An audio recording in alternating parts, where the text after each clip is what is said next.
Ya, utang pemerintah Indonesia menjadi topik panas yang dilontarkan oleh kubu oposisi jelang pemilihan umum. Topik utang ini hanya satu dari tiga yang disebut oleh Zulkifli Hasan sebagai tantangan perekonomian nasional. Saya akan membahasnya langsung bersama dengan Mbak Deni Puspa, Deputi 3 KSP, dan juga Mas Febrio Kacaribu, Kepala Kajian Makro LPM UI. Selamat pagi Mbak Deni dan juga Mas Febrio. Selamat pagi. Saya ingin ke pengamat dulu. Mungkin menurut Mas Febrio, pidato dari Pak Zulkifli Hasan ini dengan yang disebut sebagai tantangan perekonomian, ini basis datanya clear atau tidak dan make sense atau masuk logika atau tidak nih kritik-kritiknya?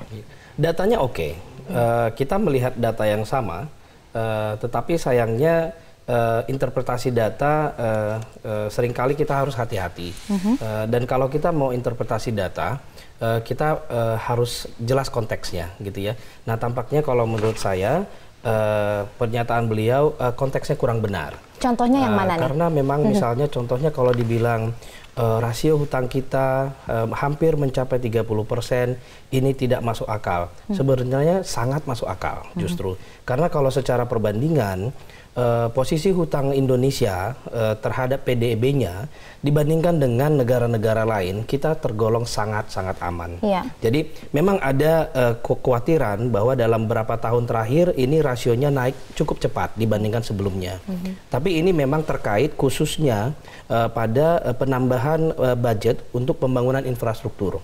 Yang adalah kalau dari sisi ekonomi itu jelas penggunaan hutang yang produktif. Jadi sebenarnya secara konteks ini bermasalah. Walaupun secara data ya kita melihat data yang sama memang. Tapi kita perlu meletakkan ini pada porsi yang benar. Bahwa 30% terhadap PDB itu adalah rasio yang sangat-sangat aman. Nah kalau Mbak Deni, komentar Anda seperti apa? Kalau tadi kata Mas Febrio adalah ini adalah utang yang produktif untuk infrastruktur, tapi kemudian nanti dikait-kaitkan lagi dengan current account deficit yang semakin luas begitu kan. Anda pembelaan dari segi pemerintahnya apa nih? Saya kira pertama datanya memang sama, itu betul. Tetapi interpretasi, saya setuju dengan pendapat Febrio tadi. Yang penting adalah menurut saya kita melihat bagaimana APBN itu dialokasikan. Utang itu jangan kemudian kita bereaksi terhadap jumlah nominalnya. Kok sampai 4.000 triliun, kok sekarang 4.200 triliun, kok naik terus. Ini kita harus membuat analogi seperti ini, Mbak. Kalau misalnya saja saya dulu ketika pertama lulus kuliah, saya berutang 100 juta itu deg-degan sekali. Tapi kemudian ketika saya misalnya saja memiliki usaha sekarang, maka saya berutang 1 miliar itu biasa. Kenapa demikian? Karena saya tahu bagaimana itu utang dialokasikan dan kemampuan bayar saya itu semakin meningkat. On top dari itu, bayangkan saja seandainya saya seorang pengusaha, saya berkolaborasi dengan rekan-rekan saya. Kemudian usaha kami menjadi makin lama makin besar, asetnya makin meningkat, salesnya makin meningkat. Apa yang terjadi? Menambah utang itu adalah suatu hal yang biasa. Statistik saja.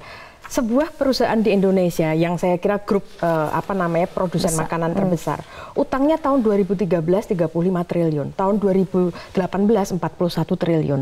Kalau kita tarik mundur ke belakang 2004, utang mereka hanya 7,9 triliun. Bisa dilihat bahwa perusahaan itu kan tidak. Jadi jangan berpikirnya utang itu seperti utang individu di mana kita harus melunasi sebelum mati. Nah, tetapi yang namanya perusahaan apalagi negara tidak ada matinya. Setelah pendirinya meninggal, itu kemudian usaha itu akan terus-menerus. Sebut saja Indofood, Astra dan lain sebagainya. Lihat statistik utang mereka. Utang mereka terus-menerus naik. Tetapi apa yang terjadi? Aset mereka kemudian juga meningkat dan sales mereka meningkat luar biasa. Dan kemampuan bayar Indonesia untuk utang itu juga terjaga? Ya, karena salah satu indikator dari kemampuan bayar itu adalah tadi yang disebut sebagai rasio dari utang pemerintah terhadap PDB. Di mana kata Ibu Sri Mulyani tadi dijaga di bawah 30%. Padahal undang-undang 60%. Dan kalau kita bandingkan misalnya dengan Vietnam itu 64,2%. Kemudian Malaysia 50,8%. Artinya kalau dibandingkan negara-negara ASEAN misalnya kita lihat ya, ini Indonesia dalam performa yang baik bisa dibilang begitu ya? Ya, jauh dari mengkhawatirkan. Ini sebenarnya saya melihat dalam 2 tahun terakhir khususnya, memang manajemen APBN kita itu semakin transparan dan juga semakin kredibel. Ini khususnya sangat penting. Kenapa? Karena memang kalau kita lihat komposisi hutang kita, itu 80%, 81% itu dalam bentuk surat berharga. Surat berharga ini diperdagangkan di pasar keuangan yang bisa dipegang oleh siapapun, termasuk oleh asing. Dengan demikian, kalau manajemen budget itu tidak hati-hati, itu pasar akan langsung menghukum. Jadi memang perlu sekali kita punya manajemen hutang yang modern. Perlu sekali kita punya manajemen APBN yang sangat modern. Karena kalau tidak, ini akan sangat berbahaya bagi APBN ke depan. Oke. Nah, kalau kita kaitkan juga hutang, kemudian juga performa Indonesia mengenai ekspor dan impor ini dikaitkan dengan current account deficit begitu ya. Salah satu juga yang diungkapkan oleh Zulkifli Hasan adalah melemahnya kemampuan ekspor kita dan arus impor yang bebas dan tidak terkendali sehingga current account deficit semakin melebar. Komentar Anda, Mbak Deni? Saya melihat statistik. Ini bukan masalah yang baru muncul 3 tahun ini. Jadi saya melihat current account deficit kita dan kemudian defisit perdagangan, neraca perdagangan kita. Yang terjadi adalah ini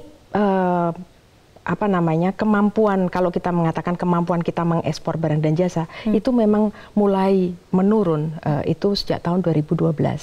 Nah, jadi ini bukan hal baru yang muncul sekarang, tetapi memang meningkatkan ekspor itu tidak bisa kemudian dilakukan seketika dalam jangka pendek.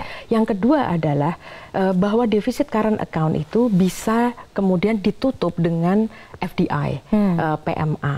Nah, sama halnya dengan ekspor. Kunci dari FDI maupun ekspor itu adalah daya saing dan bagaimana ekonomi kita bisa efisien. Karena itu kenapa Pak Jokowi fokusnya itu pada pembangunan infrastruktur, perbaikan iklim usaha dan investasi, dan yang ketiga adalah perbaikan human capital. Karena dengan perbaikan itu semua, kemudian investasi asing diharapkan bisa masuk untuk menutup current account deficit.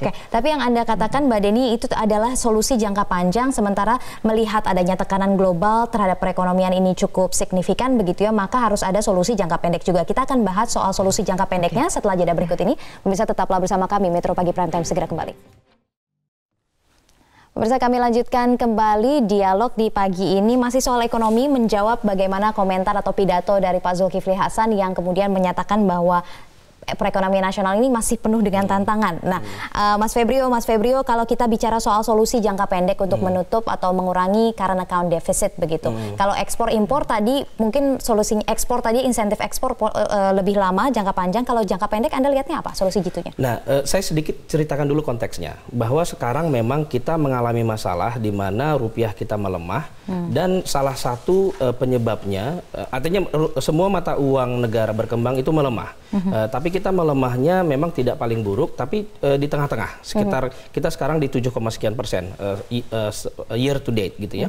Nah, dan ini biasanya kalau kita lihat dari indikatornya, semakin buruk current account defisitnya, semakin parah depresiasinya. Nah, inilah konteksnya di mana kita perlu membahas current account deficit.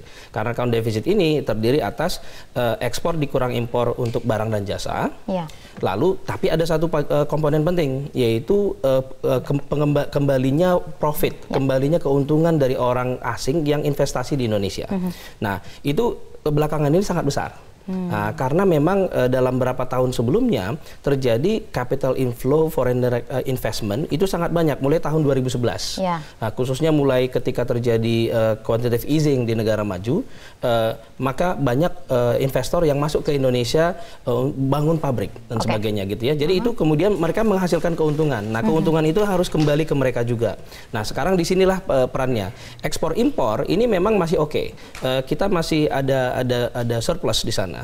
Untuk overall gitu ya, memang memburuk tapi nggak terlalu parah. Yang parah adalah yang memang berat adalah kita harus melihat bahwa aliran uang dolar ini harus keluar. karena dividen itu tadi. Ketika perusahaan ini beruntung, lalu si pemiliknya bilang, saya mau dapat keuntungannya, saya bawa balik ke negara saya. Nah, ini yang membuat current account deficit kita menjadi sangat parah. Khususnya terakhir agak kaget kita memang di minus 3% untuk yang kuartal terakhir. Ya. Artinya harus ada kebijakan supaya dananya parkir di Indonesia. Nah, ini yang kemudian harus kita lakukan kalau dalam jangka pendek itu harus pragmatis. Kalau dalam jangka panjang memang kita harus pikirkan strategi. Ini harus dilakukan bagaimana meningkatkan industri kita menjadi lebih bersaing dan sebagainya. Tapi dalam jangka pendek memang